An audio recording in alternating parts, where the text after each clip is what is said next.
Eagle TV සමගින් අද ඔයාලා එකතු වෙන්නේ ඔයාලා බොහොම ආදරය කරන ගොඩක් පෙරලිකාරී චරිත අබේසිංහ අයියා. ඉතින් කොහොමද ඔයාට?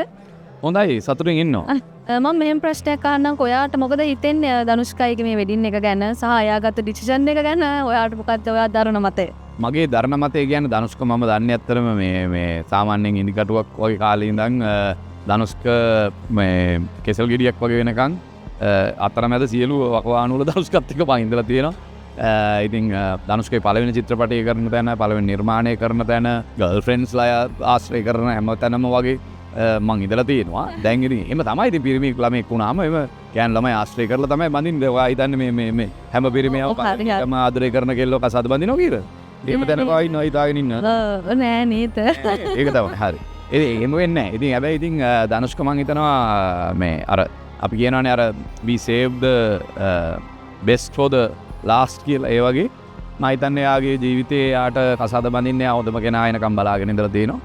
ඉතින් ඒ කෙනා හම්බ වෙලා තියෙනවා. විශේෂයෙන්ම මේ ධනුෂ්ක අධ්‍යක්ෂකවරයෙක් විදිහට මම කැමතියි ඇත්තටම මේ ඉන්ඩස්ට්‍රි එකේ නැති කෙනෙක් කසාද බැඳපු එකට. මොකද දෙන්නම ඉන්ඩස්ට්‍රි එකේ වුණාමත් සමහරලාට ප්‍රශ්න තියෙනවා. හැබැයි ඉතින් එහෙම කියලා හැමෝම එහෙම නැහැ.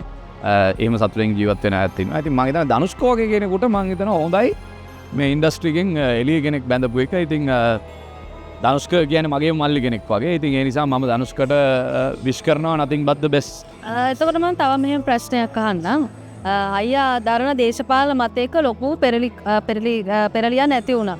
ඉතින් මට කියන්නකෝ ඔයා මොනවාද ඒ කමෙන්ට්ස් වලට සහ ප්‍රතිචාර වලට ඔයා පර්සනලි දරන මතය මොකක්ද?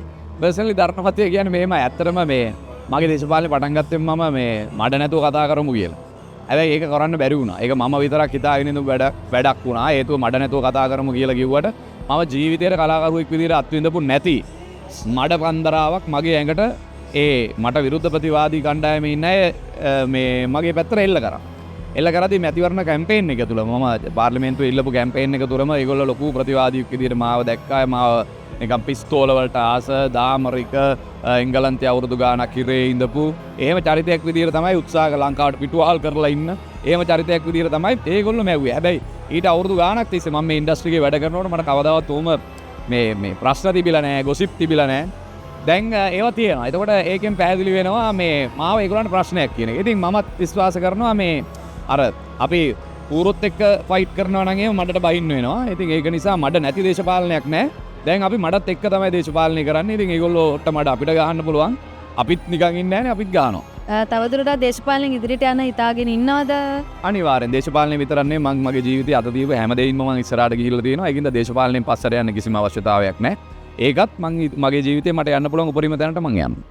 එතකොට අයියා මොනවාද කලා ශාස්ත්‍රයේ ඔයාගේ තියෙන අලුත් මොනවාද ඩ්‍රාමාස් මොනවා හරි එහෙම තියෙන්නේ? ඔව් කලා ශාස්ත්‍රය කියන්නේ දැන් නොවැම්බර් මාසේ අපි ඉන්නේ.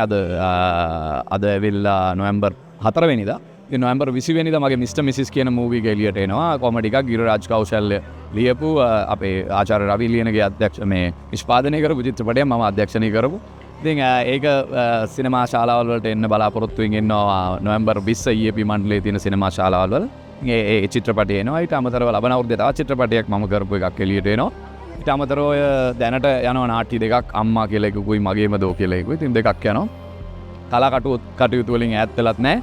ඊට අමතරව මම මගේ නීතිවේදී උපාධිය ඉවර කරලා කොළඹ නීති විද්‍යාලයේ මගේ ඇටර්නිස් එක මගේ නීතිඥ විභාගය කරමින් ඉන්නවා. ඒකේ පළවෙනි අවුරුද්ද ඉවරයි. ඉතින් ওই විදිහට තමයි ඉතින් කාර්යබහුලව ජීවිතය ගත කරනවා. බොහොම ස්තුතියි අයියා අපිත් එක්ක ඊගල් ටීවී සමග එකතු වුණාට. ඔයාගේ කලා කටයුතු වලටත් දේශපාලන කටයුත්තත් මම හදවතින්ම විශ් කරනවා.